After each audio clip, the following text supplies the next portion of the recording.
Assalamualaikum warahmatullahi wabarakatuh. Perkenalkan, saya Farin Terima Amanah dari kelas Kimia 6B. Pada video kali ini, di sini saya akan menjelaskan tentang fermentasi tempe dari kacang kedelai, di mana ini adalah syarat dari mata kuliah praktikum biokimia tentang protein. Protein adalah sumber asam amino. Asam amino ini dapat dibagi menjadi dua jenis, asam amino esensial dan asam amino non-esensial. Di mana asam amino non-esensial ini dapat dibuat oleh tubuh. Kebutuhan akan asam amino esensial dapat diperoleh dari bahan makanan berprotein tinggi yang dikonsumsi tubuh.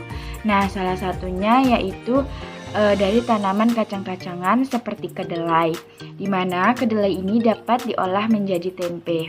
Protein kedelai seperti yang ditemukan ini dia memiliki efek penghambat pada penyerapan zat besi. Nah, tempe kedelai merupakan salah satu makanan yang populer di Indonesia. Selain murah harganya dan enak rasanya, kandungan dari protein di dalam tempe ini cukup tinggi dan banyak mengandung asam amilisin.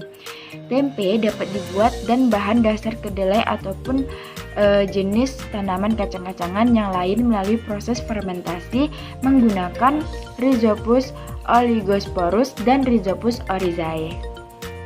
Tempe kedelai merupakan makanan fermentasi yang paling populer di Indonesia, di mana tempe ini merupakan kedelai yang diselubungi oleh miselium putih dari Rhizopus sehingga membentuk tekstur yang kompak dan padat.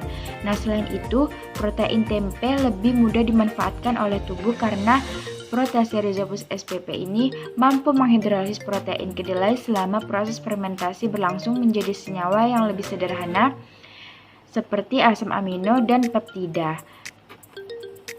Tempe yang berkualitas baik itu memiliki ciri-ciri tertentu seperti berwarna putih bersih yang merata di permukaan tempe dan memiliki tekstur yang kompak serta memiliki aroma atau rasa yang khas.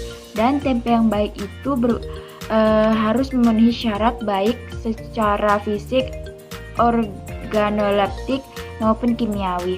Nah, sifat organoleptik ini merupakan proses identifikasi produk pangan dengan menggunakan panca indera manusia. Nah, faktor yang menentukan kualitas tempe ini meliputi warna, aroma, cita rasa, daya tahan tempe, dan kebersihan tekstur. Dan tahapan yang sangat penting dalam proses pembuatan tempe yaitu perendaman, perebusan, dan fermentasi. Selanjutnya yaitu prosedur kerja dalam pembuatan fermentasi tempe kacang kedelai. Yang pertama, kita cuci biji kedelai yang berkualitas, dicuci sampai bersih. Kemudian kita rebus biji kedelai lebih kurang selama 60 menit sampai masak, atau setiap kilo biji kedelai membutuhkan sekitar 2,5 liter air. Yang ketiga, kita rendam biji kedelai semalaman. Dan yang keempat, setelah perendaman, kulit biji kedelai dikupas dan dicuci hingga bersih. Kemudian kita kukus selama 45 menit dan biji kedelai tersebut kemudian kita tiriskan. Nah, setelah itu kita dinginkan dan tambahkan atau diinkulasi jamur tempe Rhizopus oligosporus sebanyak 2 gram untuk 1 kilo biji kedelai dan dicampur hingga rata. Dan kemudian kita bungkus dengan daun pisang dan diinkubasi pada suhu kamar masing-masing 48 jam. Atau bisa kita gunakan plastik untuk membungkus kedelai. Berikut ini adalah alat dan bahan yang akan kita gunakan. Ini adalah kedelai yang sudah kami bungkus dengan plastik dan kami bagi menjadi 4 bungkus. Nah, adapun pengamatan waktu 24 jam pada fermentasi tempe kedelai, di mana pada praktikum fermentasi tempe dengan kedelai selama 24 jam, hasil yang didapatkan yaitu timbulnya jamur putih yang mengikat biji kedelai namun belum merata dan bentuknya belum padat menjadi tempe dan terdapat uap air pada plastik. Pada waktu 36 jam, fermentasi ini menghasilkan jamur putih yang mengikat biji kedelai semakin banyak dan merata pada kedelai. Dan bentuk dari tempe ini lebih padat dan terdapat uap air yang mulai berkurang, kemudian terdapat aroma tempe. Pada fermentasi waktu 48 jam, hasil yang didapatkan yaitu jamur putih yang mengikat biji kedelai dan tekstur dari tempe semakin padat. Dari fermentasi 36 jam juga berkurang uap airnya.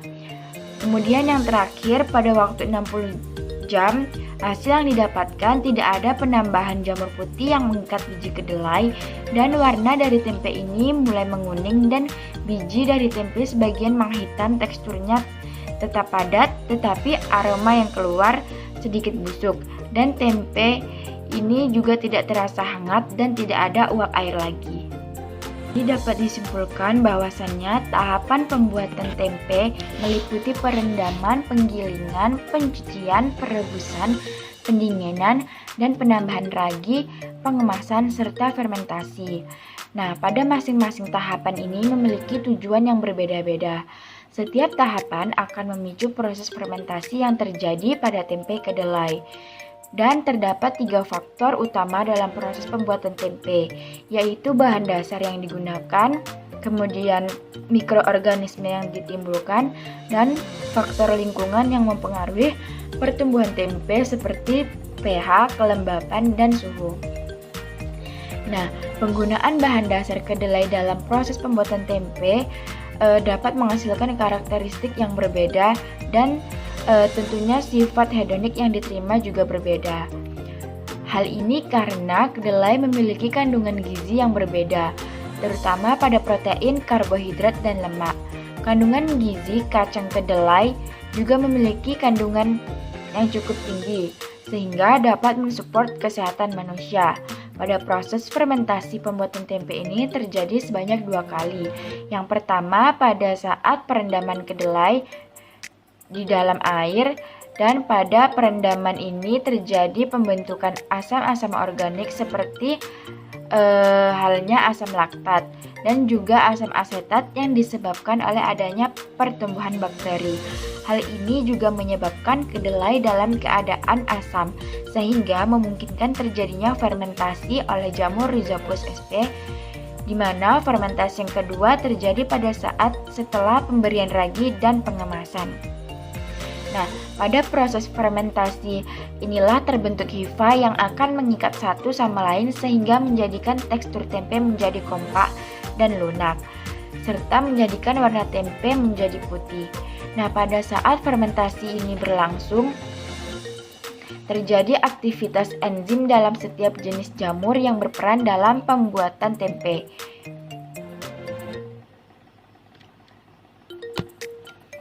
Nah, setiap jenis jamur yang berperan dalam pembuatan tempe ini berbeda berdasarkan waktu fermentasinya. Seperti halnya pada saat berlangsungnya aktivitas enzim amilase oleh jamur Rhizopus oryzae yang terjadi pada waktu fermentasi 0 sampai 12 jam dan paling tinggi pada saat 12 jam. Sedangkan pada jamur Rhizopus oligosporus terjadi pada waktu fermentasi 12 sampai 24 jam.